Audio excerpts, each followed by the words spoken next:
राधे राधे। प्रायः प्रारब्ध और पुरुषार्थ के विषय में जनमानस के बहुत से प्रश्न रहते हैं। आइए इसके बारे में कुछ प्रमुख चीजें समझते हैं। देखिए, हमारे जीवन में ये जो सुख दुख आते हैं, इसके मूलतः दो कारण होते हैं। एक तो हमारी खुद की समझ और नासमझी, और दूसरा प्रारब्ध परिस्थितियों के रूप में आता है। हमारे धर्म में 4 प्रमुख पुरुषार्थ बताए गए हैं: धर्म, अर्थ, काम, मोक्ष। तो धर्म कर्तव्य पालन कह लीजिए, सही गलत का फर्क कह लीजिए। धर्म अर्थ जो भी धनोपार्जन आपका होता है आपकी आवश्यकताओं के लिए, और काम कामनाएं जो भी आपको संसार में आपकी कामनाएं पूर्ति होती हैं, विषयों के अंतर्गत आता है। और मोक्ष मुक्ति, भगवत दर्शन, भगवत प्रीति। तो देखिए, इसमें जो धर्म है और जो मोक्ष है, इसमें पुरुषार्थ की प्राथमिकता होती है। ये आपके करने पर प्रमुख रूप से निर्भर करता है, और सही गलत का आपको ज्ञान रख के आपको धर्म का पालन करना है, यह आपके ऊपर है। और मोक्ष भगवत दर्शन किसी स्थिति परिस्थिति के अंतर्गत नहीं है, यह आपके ऊपर है। आप स्वतंत्र हैं किसी भी स्थिति परिस्थिति में भगवत दर्शन के, भगवत प्रीति के, मुक्ति के। ये हमारा निर्णय है कि हम संसार में बंधे रहें या मुक्त हों। इसके अलावा जो 2 और पुरुषार्थ बताए गए हैं, धर्म, अर्थ, काम। तो देखिए, अर्थ जो धनोपार्जन और काम जो कामनाएं हमारी, इसमें जो प्राथमिकता है प्रारब्ध की है। हमने पूर्व जन्म में जितना दिया है, पुण्य काम किए हैं, दया किया है, त्याग किया है, भजन किया है, इन सब से जो हमारे जीवन यापन के लिए आवश्यक है और जो हमने दिया है, वो प्रभु हमें देते हैं। और कामनाएं जो वस्तुएं, व्यक्ति सब हमें प्राप्त है, स्थिति परिस्थिति प्राप्त है, उसमें हमारे जो उपलब्ध विषय हैं, उनमें हमारी जो कामनाएं हैं, उनका जो सेवन हम करते हैं, ये भी प्रारब्ध के अंतर्गत आता है प्रमुख रूप से। तो इसका विज्ञान काफी बड़ा है, पर संक्षेप रूप में मैंने आपको बताया। अब हम आते हैं प्रमुख रूप से धर्म और मोक्ष की तरफ। प्रमुखता देखिए, जो सुख दुख हमें मिलता है मानसिक रूप में मनुष्य को, वो अधर्म करने से उसको दुख मिलता है और धर्म करने से उसको सुख मिलता है। देखिए, जब भी हमारे अंदर स्वार्थ बुद्धि है, तो व्यक्ति राजस से तामस में जाते उसको देर नहीं लगती, वो मनुष्य से राक्षस बन जाता है। और जो निस्वार्थ व्यक्ति है, जो देना देना, जिसके अंदर मानवता है, वो राजस से देवता बन जाता है। तो जब हम तामसी वृत्ति धारण करते हैं, तो मन अशांत रहता है, अतृप्त रहता है, अपूर्ण रहता है, क्योंकि उसमें लेना लेना कामना रहती है। तो क्रोध भी रहेगा, आपको लोभ भी रहेगा, लोभ की अग्नि जलाएगी आपको अहंकार भी रहेगा अपने करने का, कि मेरे करने से हो रहा है सब, जबकि शक्ति तो प्रभु की है, सब कुछ प्रभु का है। और ईर्ष्या, कब प्रतिस्पर्धा में कोई आपसे आगे गया कामनाओं में, तो उसमें आप जलेंगे। और क्योंकि लेने लेने स्वार्थ की भावना है। किसी संत ने कहा है,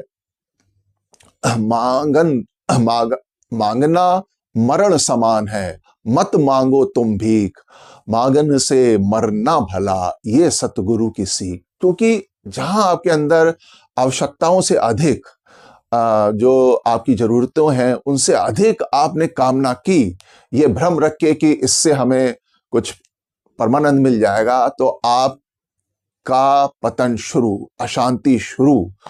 आप जानवर से भी नीचे, पशु से भी आपका निम्न स्तर हो सकता है। तो देखिए, ये बात हमें समझनी है कि ये जो मानसिक शांति अशांति है, ये प्रारब्ध से नहीं आती है, ये आती है प्रमुखता हमारी ज्ञान अज्ञान से। जो ज्ञान युक्त व्यक्ति होगा वो धर्म पालन करेगा, वो सत्य बोलेगा, वो दया करेगा, वो देने देने की रखेगा। तो और जो अज्ञान युक्त व्यक्ति है वो अपने आप को शरीर समझेगा, इन शरीर की वासनाओं में लिप्त रहेगा।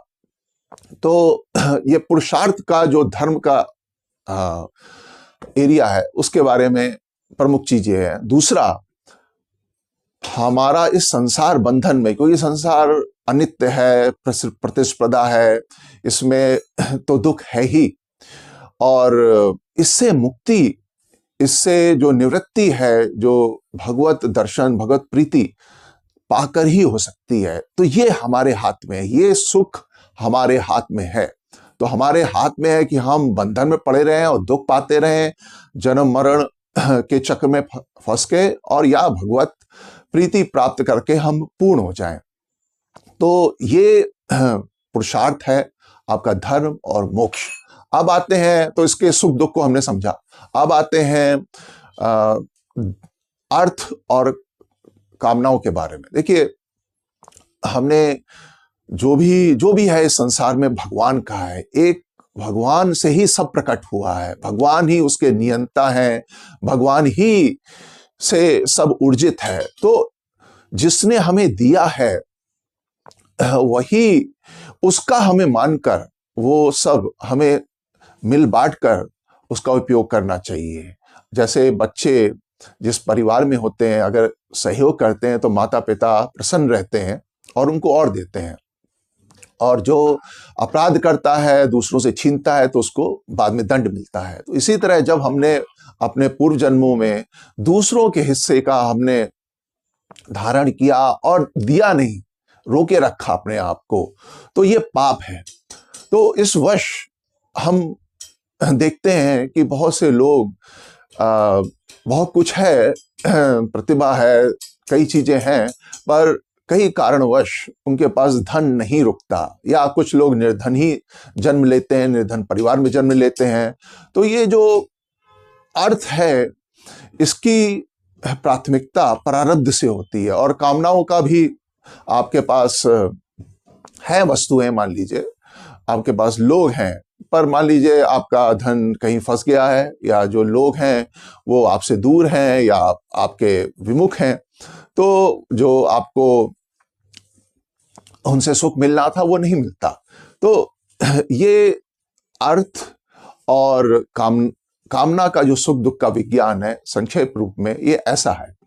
देखिए, आप ये समझिए, भगवान हमें जो स्थिति परिस्थिति देते हैं, उसमें जो हम संसार की वासनाएं कर रखी हैं, धन ना होने पर, या प्रियजन नहीं होने पर, या मान अपमान होने पर, ये इसमें भी हमारा ज्ञान अज्ञान बहुत काम आता है। क्योंकि अगर हमने आसक्ति कर रखी है और हमें, तो फिर हमें दुख मिलेगा ही मिलेगा, क्योंकि आत्मा का परमात्मा है, संसार तो केवल आवश्यकताओं के लिए है।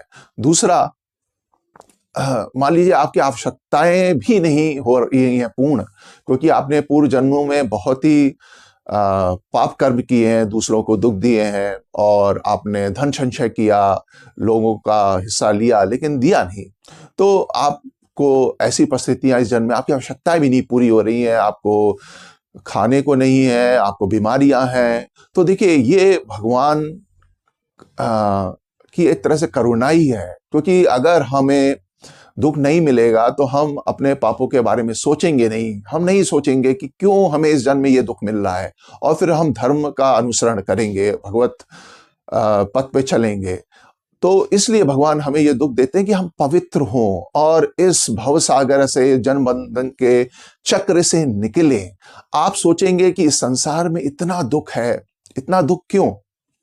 जीव जीव का आहार है, और इतने रोग हैं, वृद्धावस्था है, मानसिक अशांति है। देखिए, तो इसमें जो ये व्यवस्था है, जो उसमें अंतर्गत ये बहुत सी भोग योनियां हैं जो ये पशुओं की होती हैं। तो ये हमारे जो पुण्य पाप कर्म प्रमुखता, तो पुण्य के लिए तो देव योनि है, और जो पाप कर्म के लिए पशु योनि और ये नरक हैं।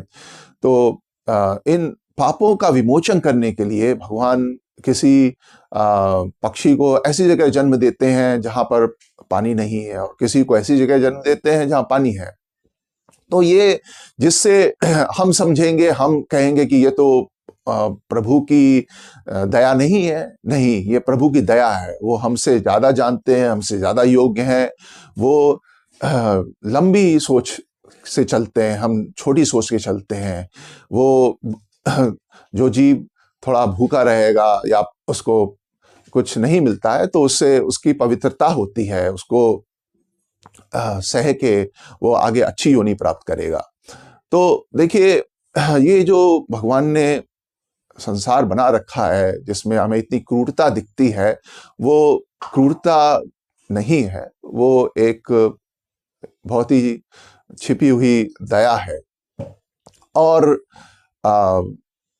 जीवन में जो हमें मिलता है या नहीं मिलता है, ये भी प्रभु की कृपा है। प्रभु की बहुत ही करुणा होती है, पर उसको हम समझ नहीं पाते। देखिए, प्रभु ये जो प्रारब्ध बनाते हैं वो इसलिए बनाते हैं क्योंकि जो पूर्व जन्म में हमने अच्छे बुरे कर्म किए हैं, उसके हिसाब से इस जन्म के बहुत सी चीजें भगवान निर्धारित करके भेजते हैं, और समय समय पे वो चीजें होती रहती हैं, क्योंकि भगवान सबके अंतःकरण में बैठ के वैसी वैसी प्रेरणाएं देते रहते हैं।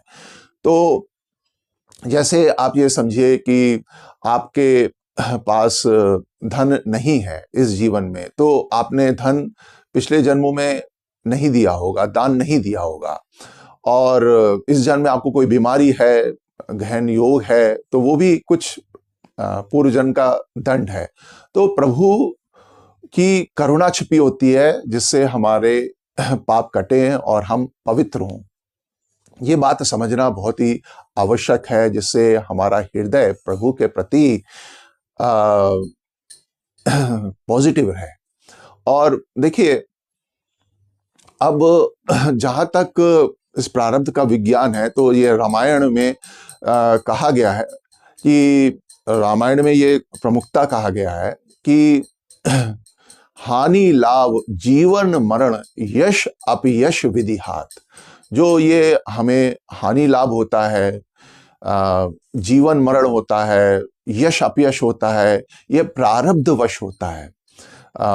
मान लीजिए कुछ आपने कुछ व्यापार किया, उसमें आपको हानि हुई, लाभ हुआ, अर्थ आया गया, और आपको रोग हुआ, आप निरोग हुए या प्रारब्ध कट गया, और यश अपयश, कभी बिना कारण आपका अपयश हो रहा है या यश हो रहा है, तो ये जो सुख दुख होते हैं, ये भी हमारे पुराने जन्मों के पाप पुण्य कर्मों से निर्धारित होते हैं। पर हमें इनमें हर्षित और शोकित नहीं होना चाहिए।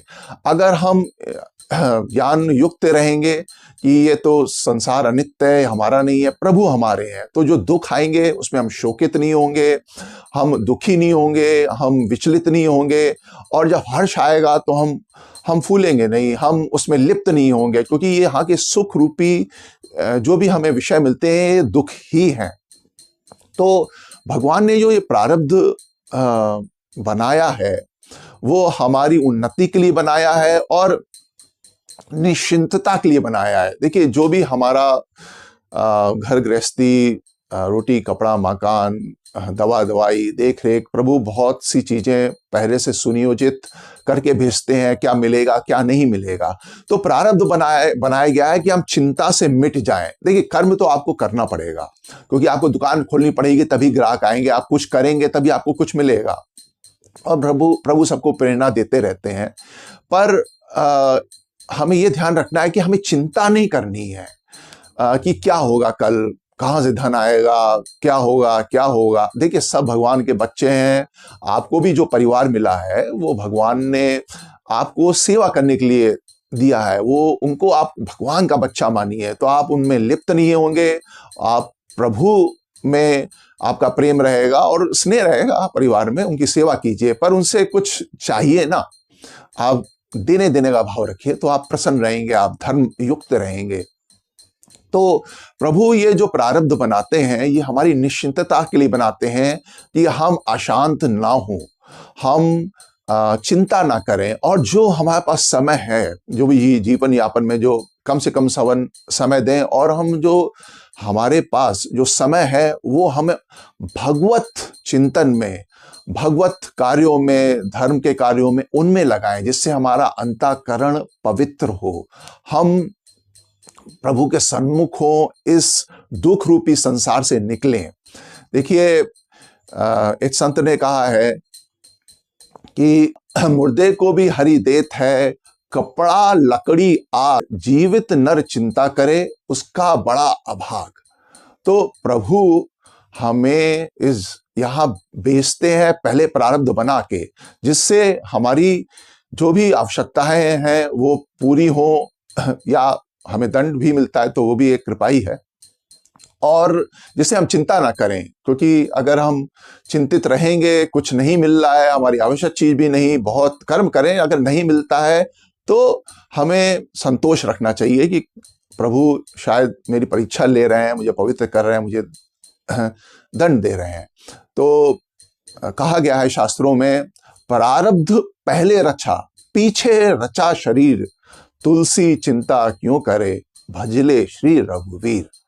तो ये पूरा विज्ञान है संक्षेप में प्रारब्ध और पुरुषार्थ का, जिससे हम जीवन में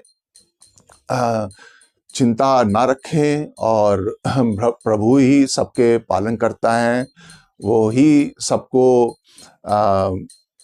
सबके सुधार के लिए सुख दुख देते हैं, और हमें प्रभु का ध्यान करके, उनसे प्रीति बढ़ा के, उनके ऊपर आश्रित होके, उनके शरणागत होके जो हमें ये जीवन मिला है उसका सदुपयोग करना है। राधे राधे।